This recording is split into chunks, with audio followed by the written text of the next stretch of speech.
Hello, everyone, and welcome to another Seraphim LinkedIn Live session. Today, we're all here to find out about ESG in SpaceTech. ESG is a major theme across the investment landscape and underpins Seraphim's investment strategy. Last year, we worked with an ESG consultant to submit our ESG policy into our investment process. This allows us to continue to support the world-changing companies that we already do. Today, I'm pleased to welcome Sarah Shackleton, who is Seraphim's COO, and she was instrumental in the ESG process last year. Sorry, hi, Sarah. Hi, Leah. How are you? No, thank you for joining me today. And Mark Boggett, who is the CEO of Seraphim Space. Hi, Mark. Hi there. Thanks for joining me, everyone. So today we're going to run this in a Q&A style, but please feel free to the audience to post questions in the chat, and we'll try and pick some of those up at the end for you if we have time. So let's get straight to it. Sarah, first question for you today. Can you tell everyone a little bit how you incorporated the ESG characteristics into our investment process? Yes, thanks, Leah. As you mentioned, we did a lot of work over the last year developing a proprietary ESG tool. We worked with a specialist sustainability consultancy to help us with that. And essentially, the tool allows us to have a consistent and objective approach to assessing all the transactions and also collecting information on them so that we can see how advanced they are on their ESG journey. The tool enables us to identify opportunities that the companies can also embrace in order to deliver sustainability impact. We map each company against the UN sustainability goals, or SDGs, and this provides a clearly understood framework for the companies to show their impact. Finally, the tool establishes criteria so we can avoid areas where we are not comfortable investing. Thank you, Sarah. We've already had someone say amazing news in the comments. I'm glad that people are pleased that we've incorporated this. So, Sarah, I imagine we meet lots of different companies regularly. Where have you encountered the most pushback and challenges with this ESG framework? So many of the companies in the Seraphim Space Investment Trust portfolio and also the companies that we assess for future investment are addressing some of the key ESG issues that the world faces today, including climate change, sustainability, and security. So they all have a good understanding of the importance of the broader ESG agenda and also of the use cases that they can deliver against that. And they particularly understand the environmental side of ESG. This means that we haven't really had to do a lot of convincing in terms of, pushing forward our ESG agenda. However, all of the companies that we look at are quite early in their life. Some of them are very early stage companies with limited resources. And the biggest challenge is them being able to dedicate significant time and focus to this area. The broader ESG area is typically covered by multiple people within their organizations who are also focusing on other areas. So they don't just have a focus on ESG. In addition, we're also finding that we're often the first venture capital investor that's really focused on this and starting to ask information in a systematic way. And therefore, the companies aren't simply able to repurpose information that they've delivered to other stakeholders already. So providing data is a real challenge for these companies at the stage that they're at. And it means that they also often struggle to articulate the positive impacts that they're having.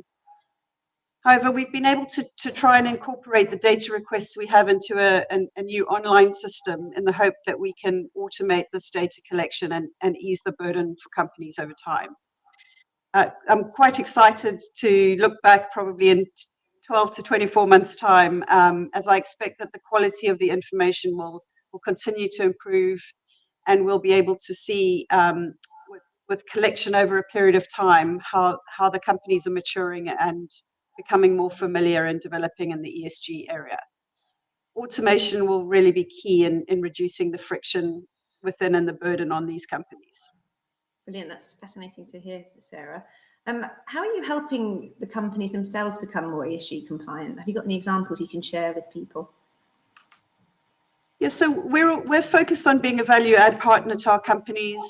We've provided ESG training sessions to them over the last year to help set the scene for why this area is of increasing importance. Our framework has helped companies consider their policies and collect data in the ESG area. And the early impacts that we're seeing are likely to be in the governance and the social areas, with it taking a bit longer for the impact to come through on the environmental side as the companies work through, implementing those policies to drive change. We're encouraging companies to develop fair use policies, particularly for those businesses whose products address the defense and government markets. And we're also working with them to develop impactful use cases for the products that they develop in order to open up commercial benefits for themselves. And we hope that with measurement and data collection of key ESG metrics, the company will be better prepared for the inevitable regulatory obligations that are likely to come in the future, and will also encourage them to start setting targets around key themes such as emissions and diversity. As companies are early in their life, building ESG into their systems from this early stage will hopefully allow them to leapfrog some of the challenges that are faced by more mature companies with legacy systems in place. Brilliant, Sarah. That's great to hear. Let's go to you now, Mark, finally. Have you I think people will be keen to hear, have you actually had to reject any investments as part of this process? Well, yes, of course. I'm pleased to say that we have. Our proprietary tool has highlighted some risks that we felt were too high, or simply not risks that we're not able to mitigate. So, and these are risks that we might not have identified if we were not using a comprehensive tool. So a couple of sort of key areas really here to draw out. One is around data privacy. So this is a key area that we've rejected companies about.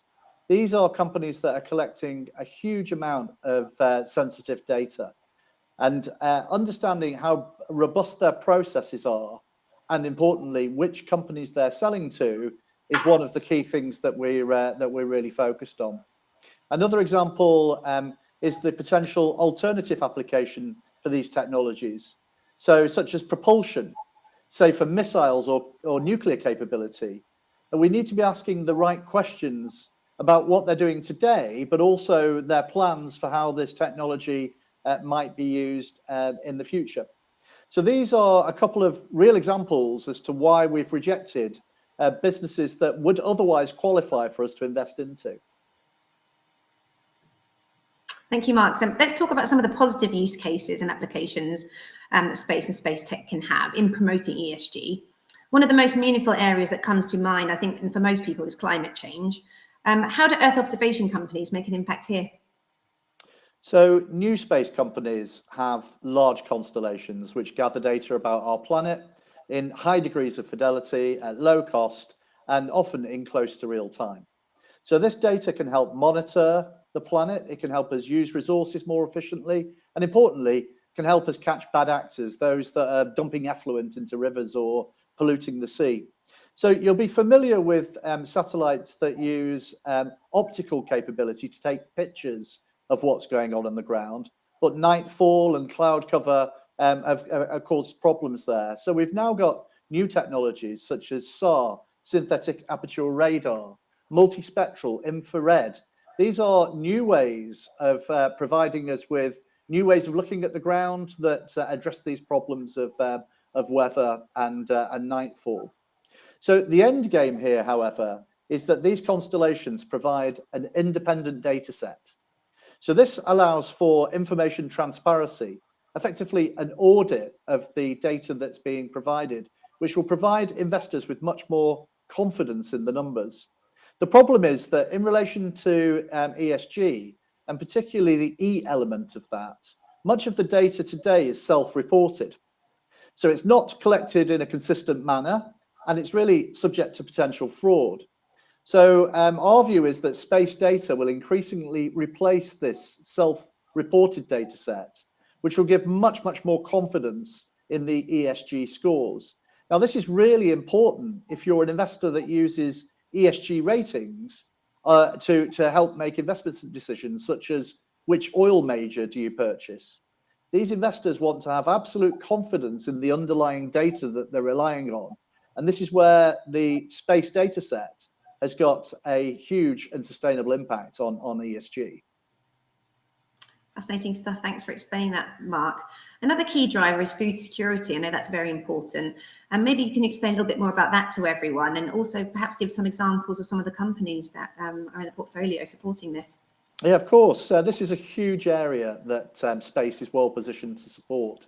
So let me think about a couple of portfolio companies to give you examples there. So we've got a business called Taranis. They're focused on yield improvement for agriculture.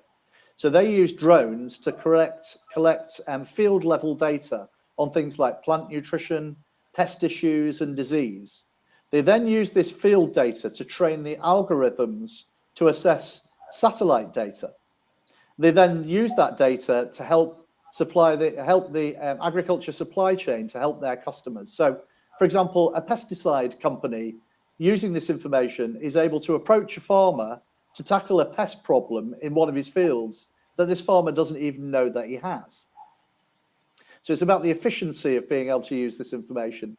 Another one of our port companies, Spire Global. So they've got over 100 CubeSats in space, and they use these satellites to understand maritime traffic monitoring and logistics. So they can identify the cargo on vessels and monitor the trade flows. For example, right now, they're providing valuable insights into the impact of the Ukraine and the war in Ukraine, the Ukraine being the breadbasket of Europe. I mean, Ukraine accounts for 8% of global wheat exports, 13% of corn flows, and a third of the sunflower oil trade. So normally, the country would export 50 million tons of cereals every year, and that's now being dispersed. So how is that market changing? Who are the drivers? And this is really one of the huge benefits that we're able to get from companies like Spire. And then one more that I'll give that, again, just gives a completely different view on this opportunity is what a company called Planet Watchers. So they look at food security through another lens, the lens of crop insurance. So farmers around the world are impacted by climate-induced weather events. This is the fires, the floods, the tornadoes. And what's really required by the insurance company is a rapid assessment of what's gone on, and then a payment to allow the fields to be replanted quickly so that the farmer reduces the loss of yield. Now, being able to actually look at farms in this level of data and this level of detail for insurance companies is actually going to open up crop insurance to new markets. So the developing world at the moment simply doesn't have crop insurance that's made available to them. And that means each time that they suffer a climate-induced weather event, their crop is pretty much wiped out for the year. By being able to provide insurance, this will enable them to be able to recover from these kind of events, but also invest in the necessary machinery and technology to improve their yield. So this is a great example of how data from space improves insurance, but then it also improves the developing world to actually to acquire new technologies in order to help them become more efficient. To like for everyone, I think that's fascinating stuff. What about supply chain and sustainability risk mitigation? Yes, this is another focus for the space market, and again, best described by a number of examples from the portfolio. So we've got a portfolio company called Hawkeye 360.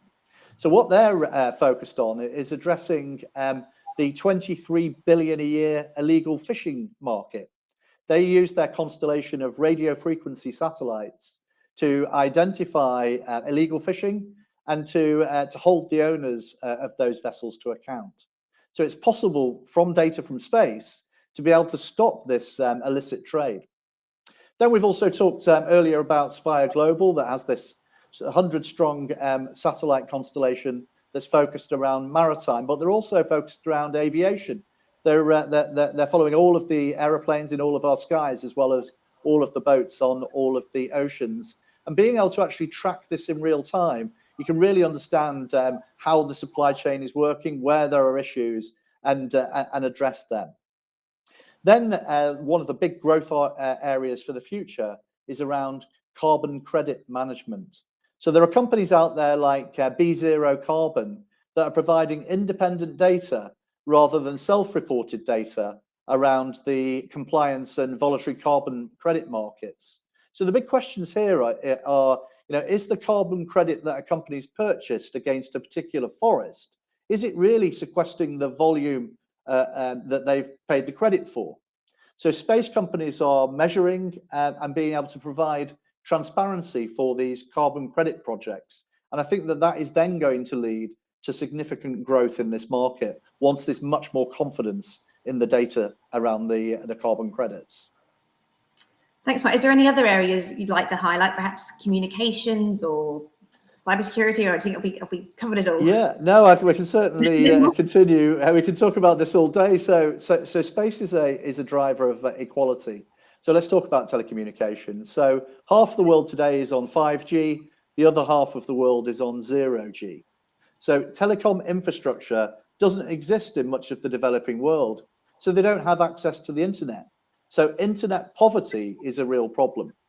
Now, SpaceX is looking at focusing on this, providing broadband through their network of their mega constellation of broadband satellites. But there are other new space companies like AST, one of our portfolio companies, that are taking things in a different way. They've developed cell towers in space so that they can connect to any mobile phone without any hardware or software adjustment to that phone. And this is a real enabler for places like rural Africa to be able to access 5G on their mobile phones. So this is really going to be a key driver of education. It's going to be a driver of health. It's really going to provide access to the internet that is going to change the lives of people. So this ubiquitous communications is really going to be a key driver for sustainability and really help address many of the SDGs. IoT is another huge growth area in space. Cybersecurity is another core focus. With all this sensitive data that's being collected, how safe is this data? So this is one of the core areas that we're really very focused on, data security, as one of the key elements that we're looking at when we're addressing companies and deciding which ones that we invest into. Thanks, Mark. Someone's commented on the carbon credit point, which I think a lot of people are interested in. Definitely more transparency needed there. Sarah, I'll go back to you now. Space assets are often dual use for government and commercial. How do companies manage the need for national security defence with more humanitarian objectives? It seems like it can be a delicate balance. Yes, we spent a lot of time on this when we were developing our tool. When we assess companies, we typically focus on two key areas where we're not comfortable investing. The first one being the use of products in offensive weapons, and the second one, the supply of products to governments and countries which are high risk from a human rights perspective. And we work with the companies whose products do have a dual use potential ahead of investment. We either negotiate mitigants, and then after investment, we look to get the companies to develop fair use policies so that they're thinking of this on an ongoing basis. So if I could just chime in here as well, the world's obviously changed over the last year in relation to the conflict in Ukraine. And what we've seen over that time is a real impact how SpaceTech is addressing some of the challenges associated with this war.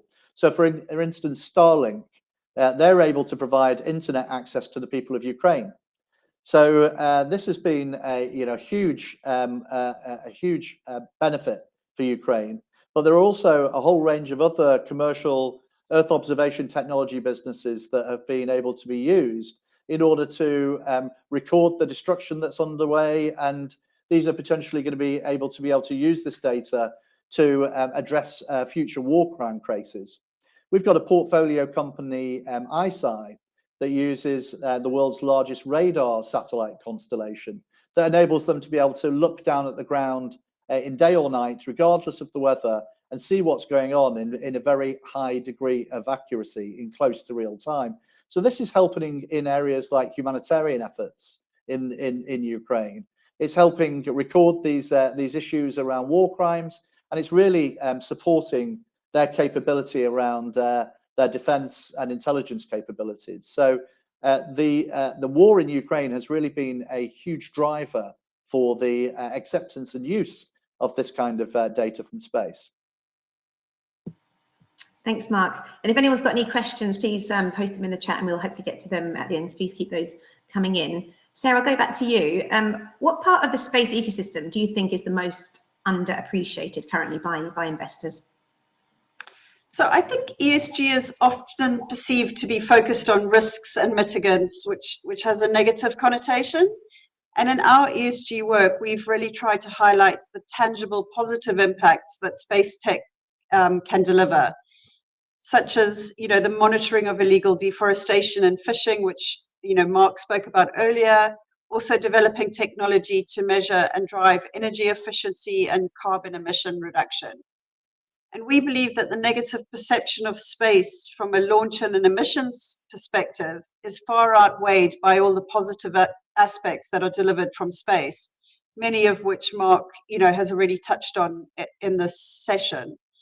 And our portfolio in aggregate addresses all 17 of the SDGs, and each company within the portfolio is addressing at least one, with most really addressing several. So that, in our view, is a really positive story that I think we want to highlight. We want to help the companies develop more and really be able to develop on going forward. Yeah, again, if I could just chime in there. Now, ESG is really about quantifying and measuring risk. It's really a sort of backward-looking measure. And as we've talked about, space capability will help with gathering independent data, information transparency, and conviction around these numbers. But that's only the backward-looking stuff. We believe that space goes on way beyond just the ESG reporting. And as Sarah talked about, by using the framework of SDGs, we're looking to measure how space is having a measurable impact on all aspects of environmental, social, and governance. Thank you both. Thanks, Mark. Thank you, Sarah.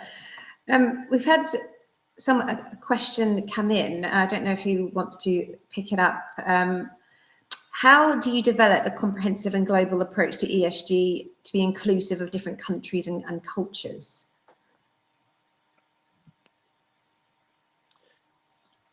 So you're going to take that first, Sarah? I'll give it a go to start. It's quite a difficult question, and I think when we were looking at our tool, we wanted to really be objective. So I think it's about trying to find data sets that are consistent across different jurisdictions, and for instance, we use a country risk matrix where we're looking at determining which countries might be higher risk. And I think you've really got to have something that's third party and objective when you're looking at, that sort of a tool. But I think a lot of these problems are common problems globally. I don't think they really differ from place to place, particularly on the environmental side. More difference, I think, on the social side. Yes, for sure. Thank you, Sarah. Someone's actually asked who we used when we put together our. I'm happy to call them out. It was Sancroft. I think we really enjoyed working with them. So if anyone wants to get in contact with them, they can drop us an email. I had another question come in. I don't know who is happy to pick this one up. ESG seems more tangible on the sustainability side, but how do you ensure that the companies you invest in prioritize ethical behavior, human rights, and labor standards in their operations and supply chain? A long one. Sarah, do you want to address that one? Yeah, look, I think this is a common problem that most investors are grappling with. It's not just about the company you're investing in; it's the longer supply chain that you've got to look at. And I think it's really about educating, as a stakeholder, educating the companies that you're investing in and working with, and making sure that they're aware of the risks and focused on them. It's not an easy one, because it's extremely difficult to sometimes do this as a small company and an early stage company. But I think as companies mature, they're able to have more of an impact on this particular issue. Thank you, Sarah. There's another. We'll take one more question because we're running out of time. It's only supposed to be half an hour long, but someone's asked a question about metrics. What metrics are we using? Yeah, so we've started. We didn't want to add too much burden to our companies, so we've started on some of the more obvious metrics around carbon emissions, around employee stats and diversity stats, and also just more general information around policies addressed, particularly on the social and governance side of things. There's a real lack of standardization across the market, which I think many people are grappling with. And I think that if we got more standardization, that wasn't also too onerous, I think we'd get a lot more uptake quite quickly across the market. And the same thing applies to tools to help with this data collection. I think if there was more standardization, we would get more in the way of automated tools. But yeah, that's, I think, not dissimilar to probably what most people are looking at. It's on the emission side and stats around governance and diversity and employee information. Brilliant. Thank you, Sarah, for picking those up today. And thanks to everyone for listening. I'd like to call out, we've actually just released a podcast on ESG as well, which Sarah kindly joined me on last week, as well as our CIO, James Brugger. So if anyone wants to find out even more on the topic, they can listen to that. But we're also happy to answer the questions or any more questions in LinkedIn. So please post them out after the event, and this will be recorded to people to listen after. So thank you. Thank you, everyone. Thank you. Bye-bye.